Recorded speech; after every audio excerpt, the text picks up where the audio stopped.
Item ಯಾವುದೇ ಇರಲಿ try ಮಾಡಿ ಆಚಿ ಚಿಕನ್ ಮಸಾಲಾ. ಜೈಲಿನಲ್ಲೇ ವಿಚಾರಣಾಧೀನ ಕೈದಿ ಆತ್ಮಹತ್ಯೆಯನ್ನ ಮಾಡಿಕೊಂಡಿದ್ದಾರೆ. ನೇಣು ಬಿಗಿದುಕೊಂಡು ಆತ್ಮಹತ್ಯೆಗೆ ಶರಣಾದ ಕೈದಿ ಧಾರವಾಡ ಕೇಂದ್ರ ಕಾರಾಗೃಹದಲ್ಲಿ ಈ ಘಟನೆ ನಡೆದಿದೆ.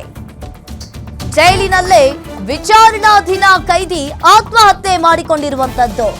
ನೇಣು ಬಿಗಿದುಕೊಂಡು ಆತ್ಮಹತ್ಯೆಗೆ ಶರಣಾದ ಕೈದಿ ಧಾರವಾಡ ಕೇಂದ್ರ ಕಾರಾಗೃಹದಲ್ಲಿ ಈ ಘಟನೆ ನಡೆದಿದೆ. ಮಹಂತೇಶ್ ಕುಮಾರ್ ಆತ್ಮಹತ್ಯೆ ಮಾಡಿಕೊಂಡ ಕೈದಿಯಾಗಿದ್ದಾನೆ.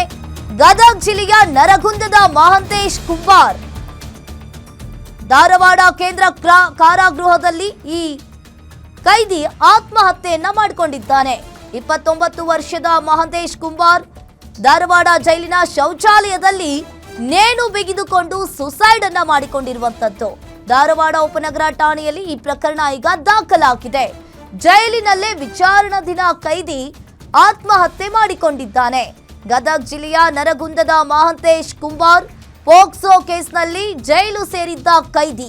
ಕೆಲ ದಿನಗಳ ಹಿಂದಷ್ಟೇ ಗದಗ ಜೈಲಿನಿಂದ ಧಾರವಾಡಕ್ಕೆ ಈತ ಶಿಫ್ಟ್ ಆಗಿದ್ದ. ಧಾರವಾಡ ಜೈಲಿನ ಶೌಚಾಲಯದಲ್ಲಿ ನೇಣು ಬಿಗಿದುಕೊಂಡು ಸುಸೈಡ್ ಅನ್ನ ಮಾಡಿಕೊಂಡಿದ್ದಾನೆ. ಧಾರವಾಡ ಉಪನಗರ ಠಾಣೆಯಲ್ಲಿ ಈ ಪ್ರಕರಣ ಈಗ ದಾಖಲಾಗಿದೆ.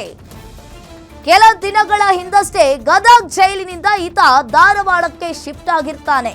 ಜೈಲಿನ ಶೌಚಾಲಯದಲ್ಲಿ ನೇಣು ಬಿಗಿದುಕೊಂಡು ಸುಸೈಡ್ ಅನ್ನ ಮಾಡಿಕೊಂಡಿರುವಂತದ್ದು.